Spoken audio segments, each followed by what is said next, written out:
Hello and welcome to the Everyday Adventure Podcast. My name is Nikki Bass and I will be bringing you thoughts, ideas and stories from some incredible guests to hopefully inspire you to live more adventurously in your everyday lives.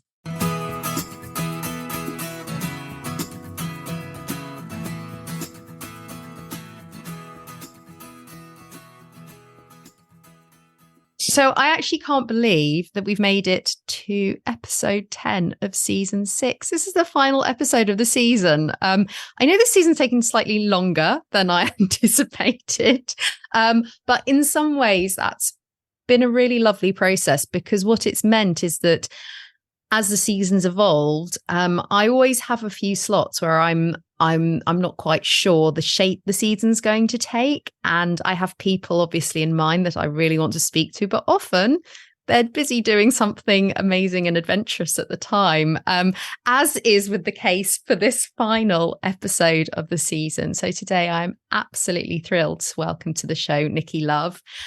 Nikki is a runner, she's an author and she's a speaker, and she recently completed, I don't even know if I can say this because I was whinging on about my half marathon the other weekend, but she recently completed a 9,044 kilometre run across Australia, from Perth to Bondi Beach, and it took her 76 days, 3 hours and 43 minutes, which, like I said, having followed her journey on Instagram and seeing her previous runs and adventures, I've followed Nikki for quite a while now, and knowing that sometimes we hear about achievements or adventures that people have taken place and you go, oh, well, they were an amazing ultra runner and they always complete these sort of things. And yeah, that's brilliant for them. I think the part of Nikki's journey and story with this that has captured not only my imagination, but I know many of the people who followed her, is the sheer grit and determination, and how she has navigated the pitfalls and how she's navigated the challenges that this thrown up. And she's always been, or it struck me, she's always been very honest with how she's experiencing these immense challenges. Not only has she done this, she's also, I think, run across the Netherlands, around Ireland and down Wales, amongst many other adventures. So there is a bit of a theme, but I think one of the reasons I really wanted to speak to Nikki was because I felt that she's shown an honesty and an integrity in the way she talks about her running challenges that sometimes I feel is not always there when we see some immense things that people have achieved, and that really resonates with, I think, the theme and the purpose of this podcast too, because I think if you can be inspired by somebody achieving such an immense, and for most of us, mind-blowingly, seemingly impossible challenge, but still feel that you can relate to their journey, I think there is some real magic in there. So Nikki, thank you so much for joining me today. It's such a pleasure to have you here. Thank you so much, Nikki. That was such a big up of an introduction. Probably just a little bit too big up. You said 9,044. It was only 4,044. Well, to be honest. So I appreciate that. But to be fair, it turns out I can't read my own handwriting on top of everything else. I'm doing really well. Clearly, I'm so blown away by the achievements that I'm just multiplying them. To be fair, 4,000 kilometers is still pretty immense. So it is. It is. But yeah, thank you very much for that introduction. It was lovely, and yes, it was an immense challenge that I took on. No, incredible. And I think we'll get to the challenge, but what I'd really like to do is just sort of take it back a few steps. And having, read a little bit about sort of your background in terms of how you got to running, how you got to taking on these achievements, sort of through your website and the work that you've done. I think that in itself is really interesting and sort of, I think, inspiring for people just to know how you've come into this sort of space, this adventure space, and what sort of motivates you to keep going. So I just wondered if you could share a little bit more about, how you got into running, where that started from, and and how it's brought you to the point at which you were running across Australia. So I am very much an average runner. And I use the term average in comparison to times. So if I was to compare my time that I can run a marathon in, I fit pretty much in the average space for my age group. So I'm nothing special. I just put in hard work and I slog it out. I come from this very space of just being average. But that doesn't mean that I don't have this ambition to see what I'm capable of achieving. And I think you get two choices. You can either try and work harder and go faster, but I found that was really quite hard. I chose my hard, and I chose to go further and longer. And it came down to what is it that I actually really enjoy about running? And for me, it has always been the adventure of where I can go and what I can see. And the exploration of it, and it's the exploration of me as well, what I can achieve. So, I like running. I love running. I genuinely do. Sometimes it really hurts. when I do these dumb things, but the starting point of what I try to do is I want to see something. I want to see what I can do. I want to see where I can go, and I want to have as much fun as I can along the way. But I also want to push myself. So this is how I've ended up sort of like going further, longer. It's been I guess a slippery slope of wanting to see, and the bar keeps getting pushed. And I'm also quite a stubborn person, in that if something goes wrong, I don't want to be told that I can't do something. So it's almost like, if you say I can't, well, then I'm going to say I can, and I'm going to just watch me. So that's kind of been a little bit of a spur of how I get to these stages. But it's mostly having this imagination and not being afraid to actually give it a go. Yeah, I love that as a sort of a starting point as well. Just, what's possible if I believe that it's possible as well. I really liked your point about the exploration side of running too, because one of the things I know I do, which is not in terms of distance at all, but often, I work in lots of different places around, like if I'm away delivering training sessions or workshops and that sort of thing. And whenever I'm in a new city, I like to go for a run, because or even wherever, sometimes they're randomly out in the middle of nowhere, to be honest, in the countryside or whatever. But I find otherwise, particularly when you're away with work, it's like you don't get to see the place. You might be in a hotel or a conference center, or you might be in a room somewhere, but you don't get a sense of place or where you are.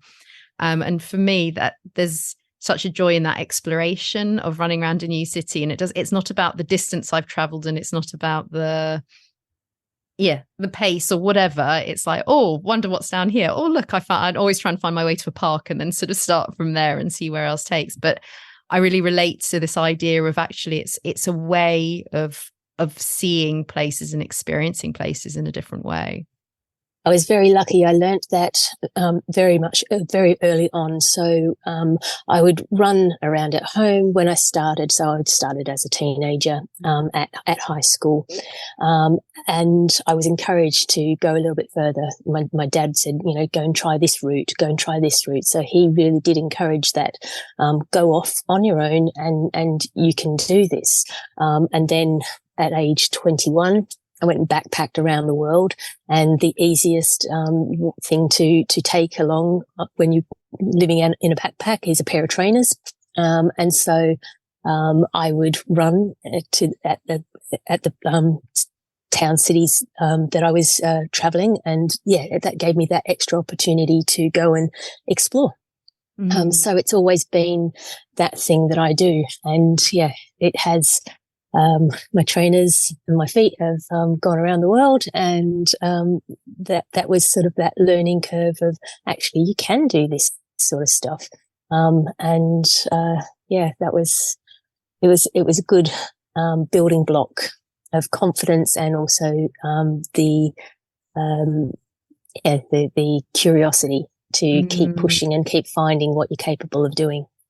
Yeah, I think that's such a key word, isn't it? That curiosity. What might I find? What might I see? I was just thinking how many pairs of trainers you must have gone through doing all these various travels.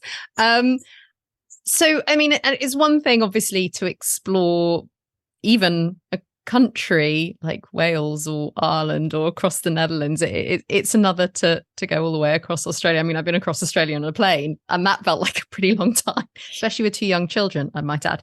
But I'm thinking there's something quite freeing about just running across Australia. Yeah.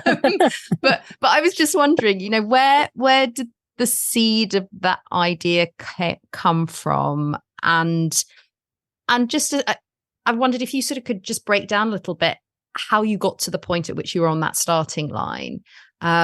Because I think, you know, we can have this idea that we come up with an idea and then we just put it into place and we just go for it. But I know there's been quite a number of steps for you to get to that point. So just, if you could share a little bit about that, that'd be brilliant. Yeah, this was a long, protracted, step-by-step process. And it realistically, it started back in 2009, not the Australia part of it, but the running and adventure part of it. 2009, I was reading books, and my favorite type of books are autobiographies of people who've done extreme, amazing, incredible personal challenges, and it was, you know, running, sailing.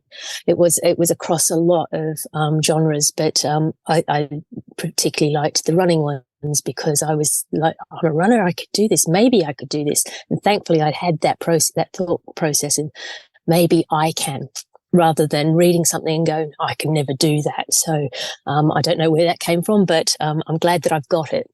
So I was reading lots of books and thinking, I wonder if I can, and came up with my own versions of what it was that I wanted to do.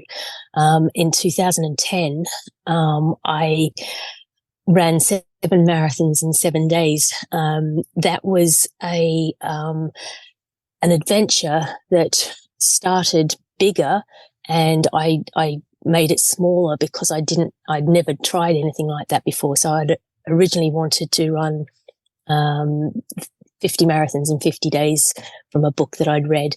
I then sort of worked it down to maybe, no, I can't do 50, I'll do 30. And then with the people around me at the time said, you know, why not just try 7 1 week? And I'm like, yeah, I think that probably is the right thing to do. Try 7. And so, I did my 7, and on day 8 couldn't move. And I was so glad that I'd done 7. It took months for me to recover. I really did sort of batter myself. And I sort of thought, oh gosh, this stuff really is hard. But then I hadn't really experienced it. I hadn't put a whole lot of thought into it.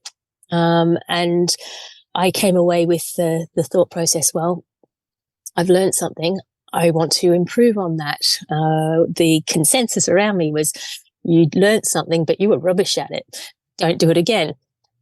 And I sat with that for a while. I really did. I let other people's opinions, you know, shape what I did next. And I didn't do anything next. I sat on that for quite some time.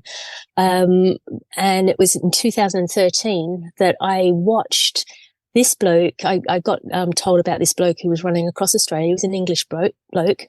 And I started following him, and he was having an absolute torrid time of running across Australia because he'd done it in the summer.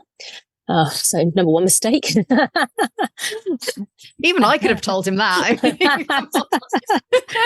Yeah. And I sort of thought, you know, what would I do differently? I wonder if I can. Australia is where I grew up. I was fascinated watching him, and I cheered him on. And, you know, when he was really struggling, sent messages saying, you know, come on, you can do this. But all the while sort of thinking, I wonder if I could do it. And I wonder if I would do it better. I would definitely do it in the winter. So that kind of planted the seed. And like I had done this 7 marathons in 7 days. So that seed was planted in 2013. Again, sort of like still wasn't really doing anything. I was, my business was sports therapy and coaching people. And I was constantly sort of encouraging people to, do what they wanted to do. So they came to me to train. And I'd get them to where they wanted to be, but I'd also be asking them, is there something else you want to do? Can we just push the bar a little bit higher, a little bit higher? And to a point came where it's like, actually, you know what? I've been encouraging all these people to think big, then do, and encouraging and showing them how to do the do part.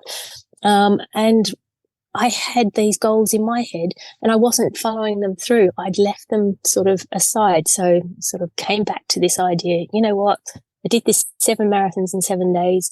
I really wanted to do 50. I let other people's opinion of me sort of stop me. I'm going to go back to that. And I'm going to give it a go.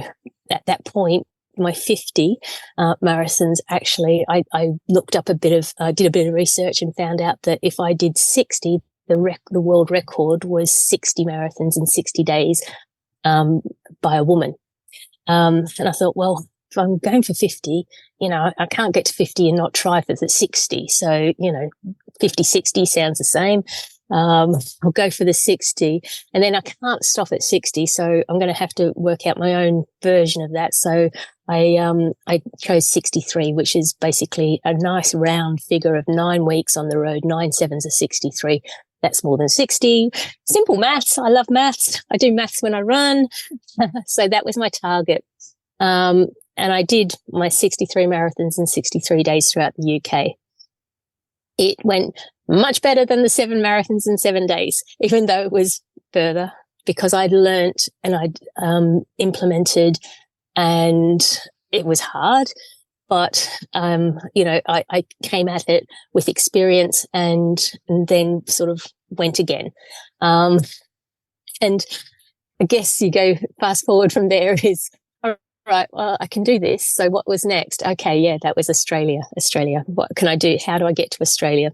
And there was a lot of stepping stones, which includes different countries, because I'd come up with the theme of, well, I'm a cross-country runner now, so let's pick out some countries that I can cross. Let's train. Let's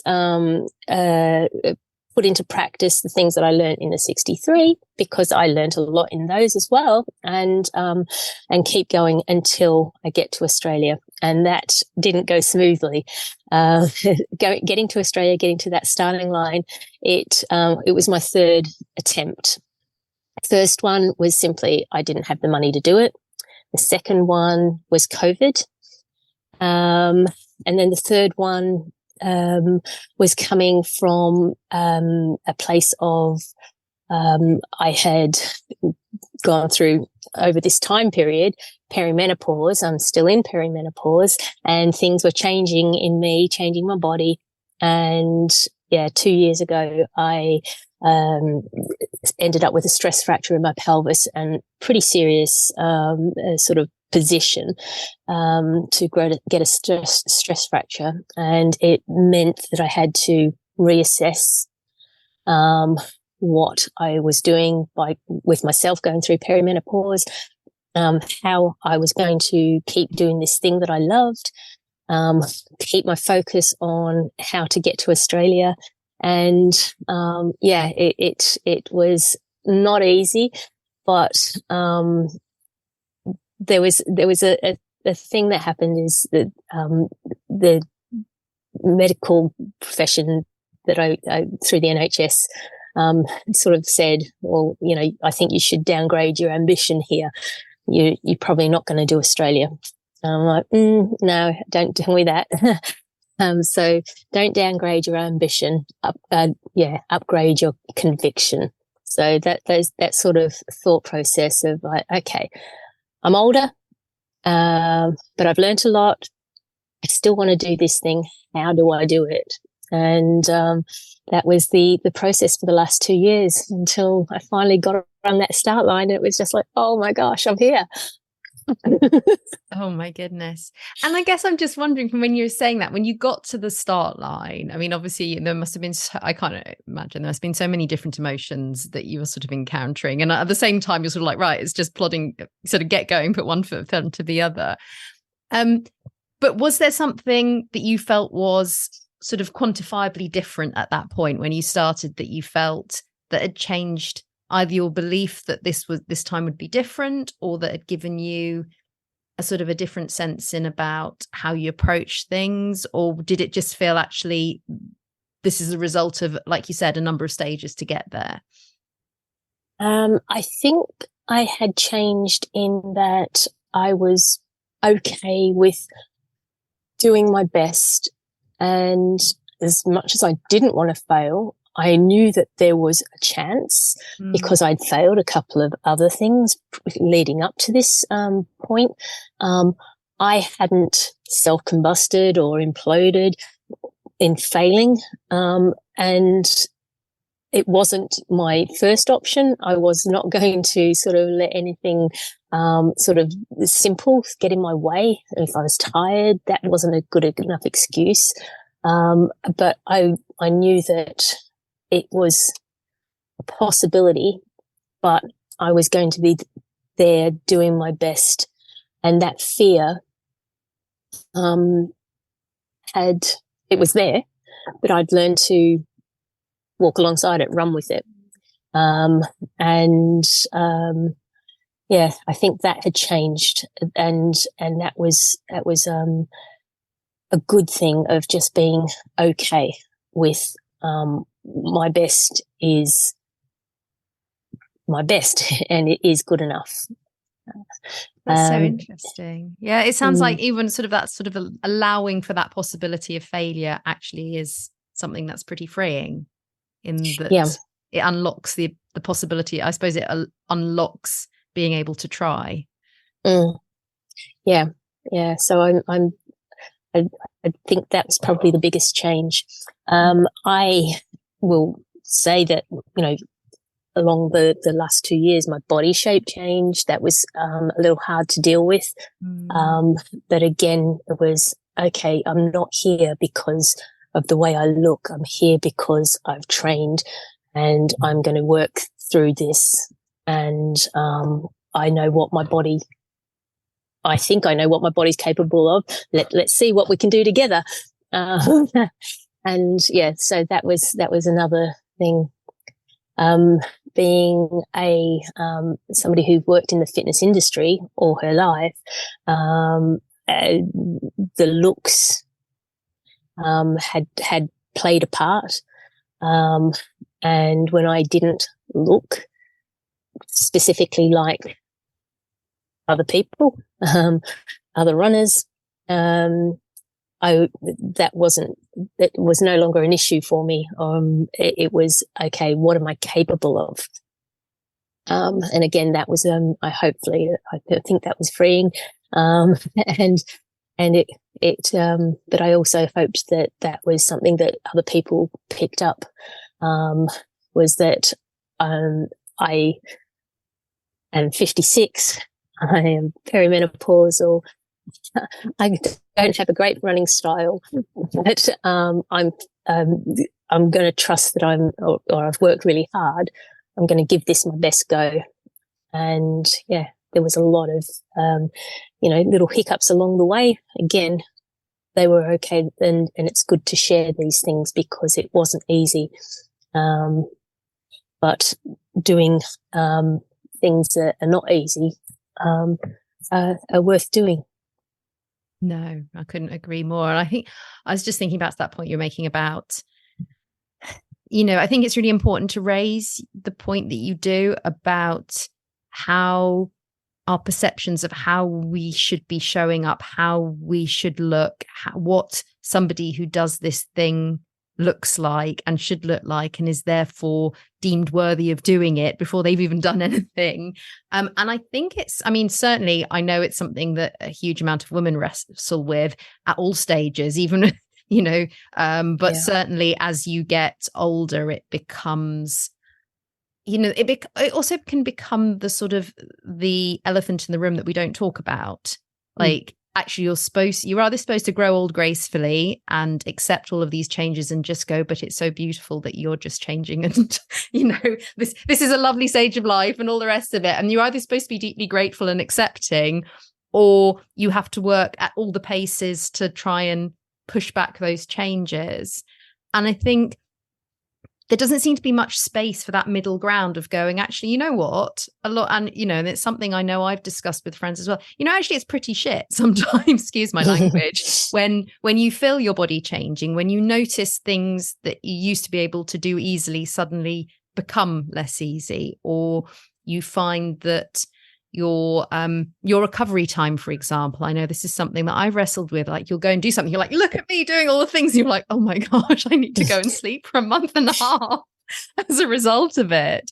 And that actually that's frustrating and it's upsetting, and that we're allowed to experience that. And like you said, and at the same time then go, but I'm still going to do the thing. There's still a space for me to go out and do the things that I love and that I enjoy and that I want to. And that I haven't lost that competitive edge as well. That we're supposed to sort of just become nice and like accepting and all the rest of it, rather than just go, you know what? Tell me I'm not going to do it. I'm going to bloody go out and do it. Yeah. So I love that in your honesty in terms of your answer as well, going, that all of those things can be true alongside of each other. And like you said, it's trying to find a place to be okay enough with them all, and also do the things that you clearly did in terms of the training and all the rest of it to get you to that place where it's possible too. And I'm just wondering, I mean, we've touched on, obviously, there's the huge physical challenge. I can only imagine the toll that it sort of took on your body and psychologically. Were there particular moments when you were doing the run where you just thought, not this isn't possible? Because I can imagine there must have been times where you just thought, you know what am I doing? I just want to step away from this. But moments where you just either experienced the challenge in a slightly different way, or you thought, this is something I'm immensely proud of myself for navigating around or keeping going through. So the term "I'm too old for this," I used, and I really work hard on not using it, but it was an easy fallback of, oh my God, this is really hard. I'm too old for this. And in the first few weeks, thankfully, I had experienced this before, which is that there's an adaptation process, and there's an adaptation process for everybody. Now, I did this run in 76 days. I then I'd met somebody who was doing the run after me. It was a younger guy. He absolutely smashed it in 40 days. And he went through the same thing, though. He was doing more distance than me, but the first couple of weeks were adaptation, and he really struggled, but he held on, and kept sending the messages saying, you're still in adaptation phase. He's like, why is this so hard? And it is hard because it's hard. So my thought was, I let that sentence come in a few too many times. Was, I'm too old for this. This is definitely going to be. This is my swan song. This is the last time I'm doing this stuff, because this is just, I'm too old for it. I'm too old for it. But thankfully, I kept going, because I knew there was an adaptation phase, and that running every day for over 50 kilometers a day would become my normal. And as it did become my normal, I was able to sort of calm my head down and go, actually, you know what? I mean, this is just spectacular. And I am amazed at how I can do this sort of stuff. And am I old? Yes, I'm old, but is it stopping me from doing this? No, it's not. It just took me a little bit longer to go through the adaptation phase. Okay, I appreciate that. I'll take that into consideration next one I do. But if I'd said that I was too old and not even given it a go, then I would never have experienced this. I my body did what it does, which is adapt. And I just I could go down that route of saying, yeah, I'm too old for this. Okay, put it away, or I could just keep going and work with the process of the age of getting older and go, okay, all right, this is the difference. And I'm still capable of doing it because I was capable of doing it. So I think that was a really nice experience of, yeah, it was really hard.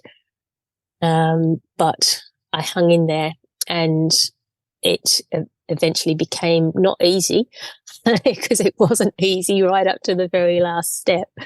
But it wasn't the age that was the difficult part. It was just the distance. The distance is just really, really hard. It's a very long way. It's a very long way. Yeah, but being able to be there and to appreciate this place was just it hopefully, I say this, I hope that it stays with me for life, but you know, I think I've already forgotten half of it. No, I find it really fascinating, that point you make about, so because so often when we start, like if we have an idea from a challenge or for doing something, whatever it is, whether it's physical, whether it's work, whatever, we start from a place of, okay, you know, my mindset's got to be in the right place, or I need to, you know, think myself into it. And there's so much now out there about how you can, you know, and I should know, working in psychology, there's so much about that, you know, what you do to prepare your mind so that then you can go and do this thing, whatever it is. And I think there is so much power in doing it the opposite in a way. And you're sort of going, okay, so my mind's there and it's saying one thing, and I might be verbalizing that as well because it feels in a way that's my safety net, that's my way out. But actually the physical doing allows space for your mind to catch up and to start believe. So your mind might not believe it's possible. Your mind still might be trying to, you know, because it's like in flight going, let's just go over there. It's nice and cozy and warm and safe, and I don't have to move my feet. But that by doing something, by just the sheer act of showing up and physically using your body, and like you said, and then that the body doing what it's going to do, actually created the space for the mindset in a way to follow.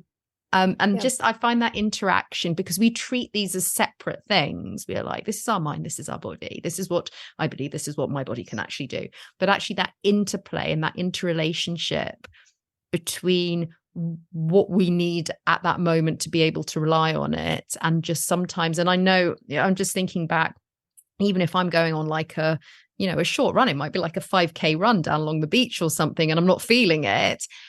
But but what comes is like just focusing on the footsteps, just plodding in front. Well, I'll count, or I'll get to the next lamppost. And I'm not thinking, come on, you've got this, girl, or whatever. I'm just going, okay, 5 more steps, next lamppost, leg, keep going. And actually at that point, you're almost tuning out your mind, or you're just going, right, I can hear, like you said, it sits alongside you. It's not gone away, but it's not the strongest thing in that moment, because just the rhythm and the routine or whatever it is you're doing is enough to get you to that point to which your mind can bring. And I just thought that was such a lovely point that you brought up. And I guess it sort of relates to my next question, which is around, you know, obviously so many benefits from what you've done in terms of, I guess, the sense of achievement and being able to look back and that you've done it, and that sense of confidence in your body, I would imagine, as well. But also, I was just wondering, is there anything that's come out of it that was really sort of unexpected, that you were like, actually, this is not something, when I pictured doing this all those years ago from the book and from the following other people's journeys and planned it in my mind, and I've got to the end of it, and this is the thing that I go, I didn't expect that at all, but actually that's been such a gift as a result. I possibly didn't think I was going to be quite so scared. That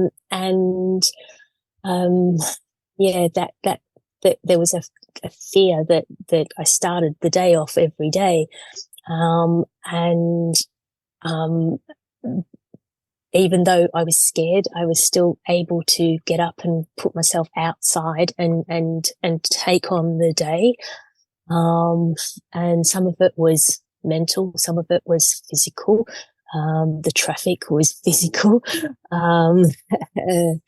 I mean, those lorries are immense. Can I just say that was one of the things that really struck me. I'm like, there is the distance and there's what you're doing, but oh my goodness, some of the traffic along there must have been terrifying.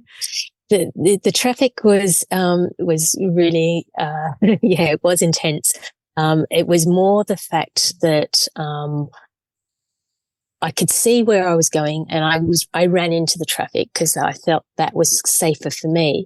And I've watched other people do it differently. But I could see what was coming towards me. What I couldn't see was the things coming behind me. And a lot of the road didn't have much of a hard shoulder. So I was running on the line, or because sometimes the dirt wasn't even, good enough to run in. So I was trying to stay on the road, but not too much on the road, because people behind couldn't see me, and they would overtake, and lorries overtaking lorries, and those things are massive. Then I could hear one, I couldn't hear two. And yeah, there was some pretty close calls, which really sort of shook me. It really shook me. And it required me to sort of calm myself down to keep going. That was hard. But learning that, I can be that scared, and still have the grit or determination, to keep going. I'm hoping that sort of reflects in different places, different avenues. I'm at uni. I've said I'm in my first year at uni. I am out of place here, as much as I was out of place on the highways. I'm the oldest in my year level, and it's slightly intimidating. Not just the fact that I'm different from the group, but I've got to engage this thing here, and it's a little bit slow, but it works. And I'm, it's okay. It's not death scary, but it's still a scary concept. And I'm coping okay. I'm calm about it. Still fear, but I've learned this calmness. So I really hope that that's something that sort of sticks with me. Yeah. Yeah. No, I love that parallel as well. I mean, I know it's something I talk about a lot, is this sort of how we use those experiences from when we've done maybe physically adventurous things, and then transport, how these can transport into our sort of our other, whether they are work commitments or sort of other sort of, there might be psychological adventures that are going on. For example, starting a university course. I mean, I can imagine there's so much around that, that is new and different and a challenge, and our body doesn't know it's the difference between that and running next to a juggernaut lorry. It's going, actually, this is every bit of you, I can imagine at some points, must be going, what am I doing? Let's get out of here and go and do something. Let's go run along a road again, because that feels, I know that, it's that not known and that fear of not knowing, and then being able to sit alongside that, I think is so powerful. And I think that there was just something else I wanted to pick up, because I don't think it's again, something that's not talked about very much, is the actual, the sort of the physical reality of doing some of these challenges. Like you said, actually, we tend to talk about the outdoors in this sort of slightly idyllic, sort of beautiful, natural place where we basically have our houses and we then have the outdoor space. But the reality is that, and I was just thinking, I've spoken to people who've done sort of Land's End to John O'Groats, and a lot of the time what they talk about is the sections where there's just traffic going past their heads, and it's terrifying. And I know it's something that stops me sometimes going out on my bike, because I don't like the cars. It's got nothing to do with the physicality of cycling, riding a bike, but it has to do with the, actually I don't want that traffic around me, or that's scary and that sort of thing. So I think it's so important that you talk about that. I mean, and that was something I think really struck me when I was following your journey as well, was that, the realities of doing things like this are that you are having to navigate not only your body and your mindset and that sort of thing, and being out of a routine or whatever, but actually you're having to negotiate an environment that's not always that conducive to you taking this on. Yeah. There's a lot of sort of stacking up there, because it's being in a place that probably, well, people don't expect me to be there. So that was the first one. Then relying on people to be friendly. So I had a few people stop and want to talk. It was a weird experience. Somebody stopped to talk to me, then was going to explain something, but as he was going to explain something, he pulled a pocket knife out of his trousers. And I kind of stepped back and went, oh. And then he kind of stepped forward and he was going to use his pocket knife to draw something on the ground. But it was a reaction of, oh my gosh, I'm here in the middle of nowhere. There's a bloke with a pocket knife. You pulled a knife on me. And he didn't quite sort of get the reaction I had. I had to trust people. So there was that. Sort of, where do I go to the toilet? How safe is it? There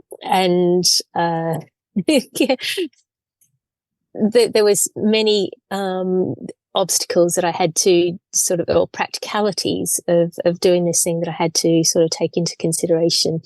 There was just yeah. Yeah, I mean, I suspect we could probably have an entire podcast of another few hours sort of dedicated to the random stuff that you had to deal with along the way, and that sort of, like you have say, having to make those split moment decisions of, is this a threat? Is this okay? Is this, how do I navigate this? And constantly, I mean, the toll that takes at a psychological sort of the energy as well. I was just thinking, and having to deal with that must be something that takes a while just to settle back down to as well. Yeah, I did have a routine at the end of the day, which was to listen to binaural beats, music, to work on the calming this down. My body was like, it hurt. It really did hurt, but it was having this space here come down from up there back down to a normal, where I could actually process and do the things that I needed to do at the end of the day, which was basically eat and sleep. But being able to calm my brain down, it was definitely necessary. And the further we got towards Sydney, the bigger, or the harder the more intense the traffic became, and therefore the need to calm my brain down. It got progressively worse. Yeah. No, but amazing that you recognized it as well and built in something, because I think sometimes it is that we don't recognize the toll and then go, oh, okay, why am I feeling, why can't I sleep, or why can't I switch off, or whatever, rather than actually what's the transition? How have we gone? I'm just thinking in relation to even people, at work or whatever, you have this super high intensity day, you're working really hard to a deadline, and then you're suddenly like, especially if you're working from home, then it's, oh, and now I've got to go and, go to sleep or sit down or work, do whatever with the kids. And it's like, actually at no point have you had that transition of allowing your brain just to sort of recalibrate and reset and calm, like you said, calm. So I'm going to ask you my next question, but I'm slightly hesitant as well, because I think what you did was fairly immense, but just in the interests of why not. And you mentioned it earlier. So, given, I know you've just embarked on a really exciting new adventure as well with the university course. I mean, have you got any seeds of ideas or anything that you're currently planning that's the next step, or you're like, okay, I'm going to just stop right now and focus on my studying? What's next for you? No, I do have what's next. So I have a great big long list of adventures, and so I will say this is that at age 56, I do know I have a finite time, and if I have what I've been doing up to this point was one big adventure per year, sort of like during the summer months. So realistically, for my great big long list of things to do, how many actually can I tick off? So pick out the big ones and get them done. So,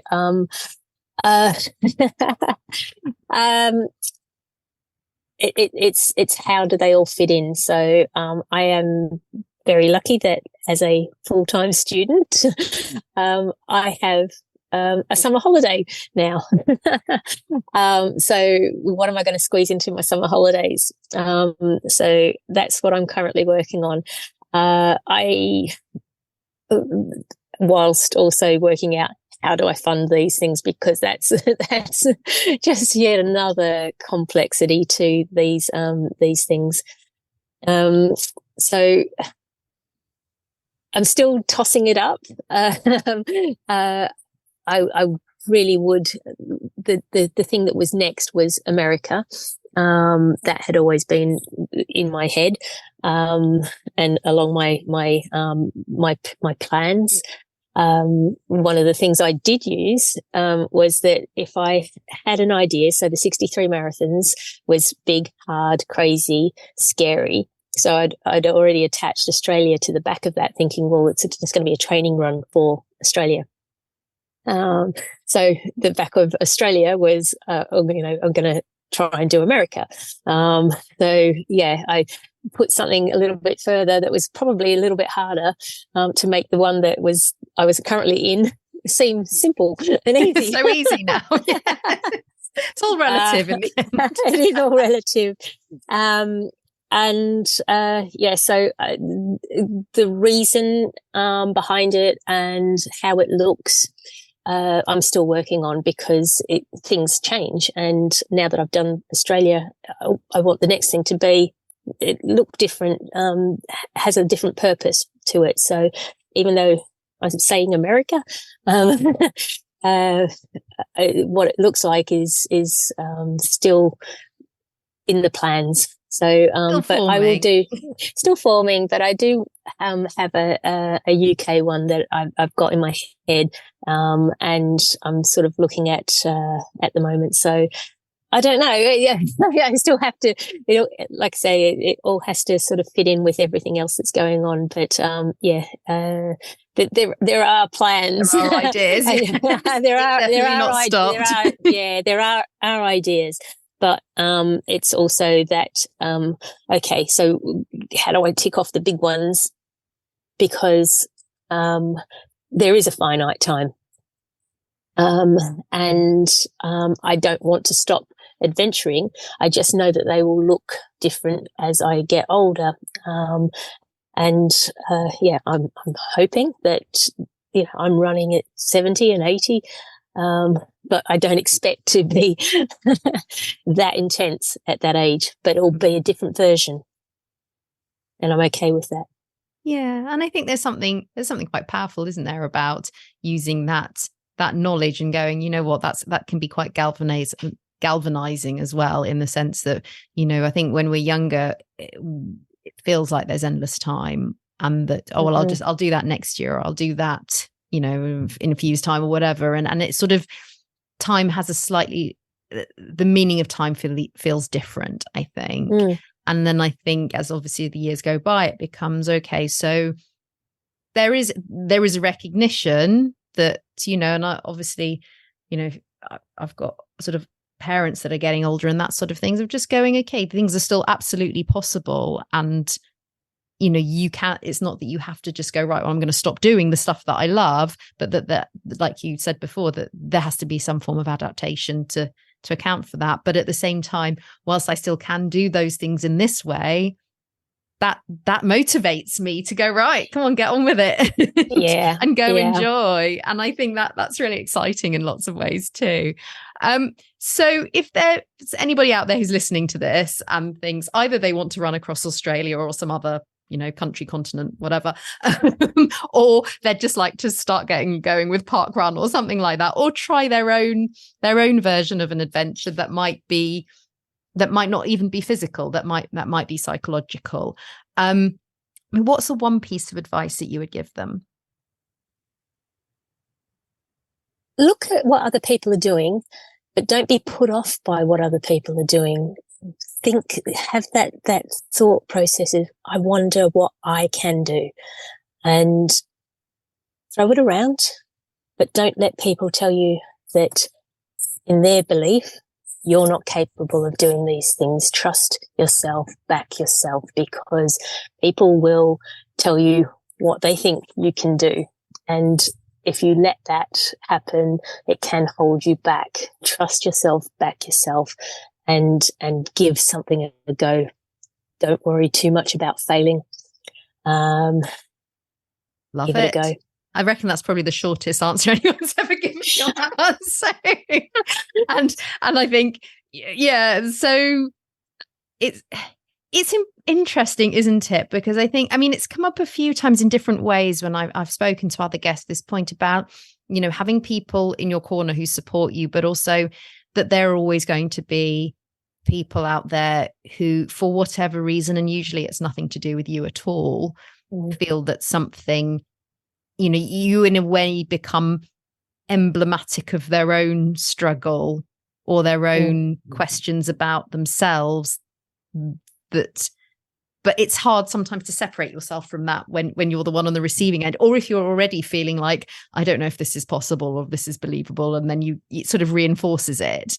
So I think there's something about, like you said, just going back to actually, is this something that I want to do, that I'm inspired by, that I'm excited by, and therefore, if no one else believes it except for me, that's enough.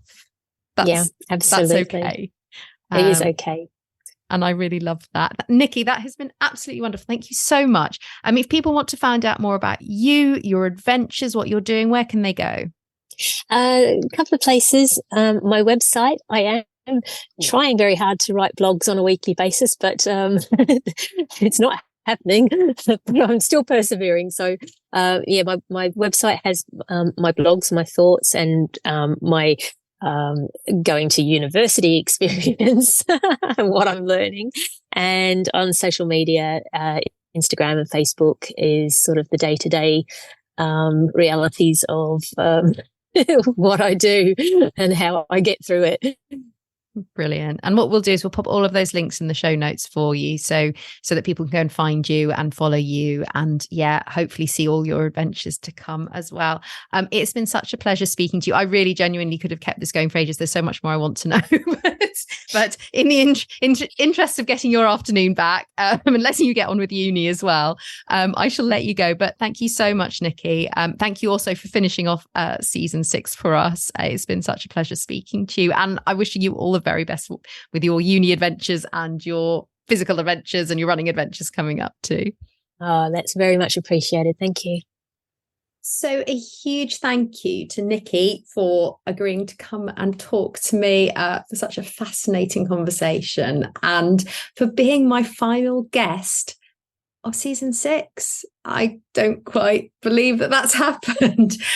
For those of you who've listened to the podcast since its inception, really, so since back in May 2020, will know that there's probably been, the gaps between episodes have got a little bit longer, and I make no apologies for that. I think, obviously, when I first started this, we were in lockdown, the first lockdown of COVID, and whilst I'm not sure I had more time on my hands for homeschooling, I certainly was highly motivated to have these conversations because they gave me a sense of sanity. And obviously, as work's increased and we've gone back to normality, and time has gone on, other commitments have crept in, and it's become more challenging trying to push these out on a weekly basis. So on the other hand, my motivation, it has to be said, hasn't dipped any further. I think it's just the constraints of normal life. And there has also been some method in my madness, in that one of the pieces of feedback I got, I remember when I first started, was that, you know, the episodes were wonderful, but that there wasn't enough time necessarily to catch up on all of them, and people were sort of losing track. And I started to feel that actually by focusing on publishing rather than on sort of the guests themselves, actually maybe I was taking something away from that conversation, in the sense that I want to give each guest who comes and agrees so generously to give their time to speak to me the appropriate amount of time to have in that spotlight, I guess, to be focused on, and for their story to be listened to. And so whilst, yeah, I had ambitions that this season wasn't going to take quite as long as it has, actually, there is an element where I'm glad that each episode has sat within their own time and context for that. So it sounds a bit like an excuse, doesn't it? Anyway, if you've not listened to all 10 episodes, please do go back and check them out. I've had some truly incredible guests this season. So I think back to where the season started, I've tried to include a couple of episodes this season that were more solo focused again, that were really giving some of the thoughts and the ideas and the theories to support the conversations that I've been having. And then the guests, if I think back to Megan Hine, oh my goodness, what an incredible guest she was, talking about how you find balance in adventure, and actually how we can't always live in that constant state of excitement and adrenaline, that there has to be a sort of another side to that, a chance to recover and recuperate and rest. Which although the adventures she's been on have been so huge, that are so immense and inspiring, on the other hand, she was so eminently relatable. We had cold water swimming with the fabulous Pip Delamere Wright, Louis Hall, the power of the horse, founder of the Big Hoof, talking about his horseback trip across Europe and all the incredible work he's been doing in Ukraine as well. Soraya Abdul Hadi came on. That was a really wonderful conversation all around creating community, becoming an expert beginner, which is one of my favorite things to be. And Katie Carr talking about her book which was focused around the shipping forecast and the journey that her late brother Toby took, and how she was following in his footsteps, writing up his story, but also continuing the challenge he set for herself. And Katie, I know, is still out there doing talks and giving interviews about her fabulous book, so please do go check her out as well. I spoke to wonderful Uzma Khan all around the walking group, the hiking group she set up for Seasons CIC. And last episode, I spoke to Nick Goldsmith, a really thought-provoking and fascinating sort of journey in a way through outdoors, through connections, through the power of the campfire to bring people together, and the impact that can have on mental health. Which brings me back to this episode, today's episode that I'm sharing with you, Nikki Love. And one of the things that I just want to touch on briefly before signing off was going back to that conversation we had around sort of which part of ourselves, in a way, we need to take priority when we are getting going on an adventure, because we often can get caught. And I was having this conversation with my husband today. In fact, we can get caught in our heads, in the coming up with logical reasons by, or thinking our way to something. But that sometimes actually we need it to happen in reverse, that we need to get started physically, taking action, doing something which gives our psychological selves, gives our mind a chance to catch up, a chance to establish that it's okay. Sometimes we almost need to park those thoughts and worries and anxieties and fears that are all completely natural and part of adventuring, and be able to sit alongside them while actually doing something by taking action. Often it's those first small steps that then our mind starts to believe that something's possible too. So I'm not going to go into that too much further, other than to leave you really with a suggestion, or with a word of encouragement or motivation to, when you've put down this episode, go and have an adventure.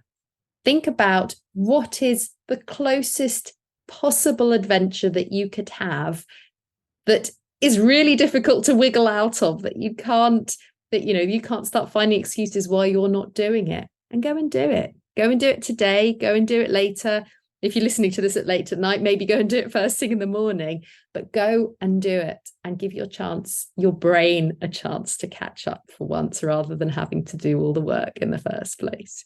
Okay, I'm going to leave it there. Thank you so much again for all your time and attention and words of encouragement and feedback and lovely reviews and words. And it's just been such a pleasure this season. I've enjoyed it so much. I feel that I've been on it with you, even though I'm sat in my front office, and you're all out there listening.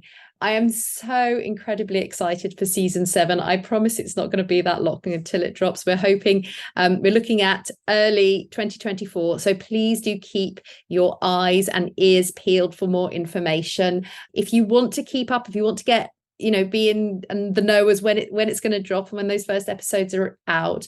There's a number of ways you can do this. You can follow me on Instagram. That's either at Resilience at Work or Everyday Adventure Pod. Both of those places I'll be posting news about the podcast. You can find me on LinkedIn, Nikki Bass. You can go to my website, resiliencewrk.co.uk. I'm going to be resurrecting my newsletter shortly, so please do sign up there for more news about podcasts and some tips and hints about how to live more adventurously in your everyday lives, and how all of this stuff translates to your careers, to your worlds, to your day-to-day lives as well. Other than that, I would always love to hear from you. So if you have enjoyed this episode, if you've enjoyed this season, please, I would appreciate it so much if you could leave me a review. Otherwise, I hope you have a wonderful Christmas and New Year, and I will be catching up again with you very soon, early in 2024. Take care. Bye.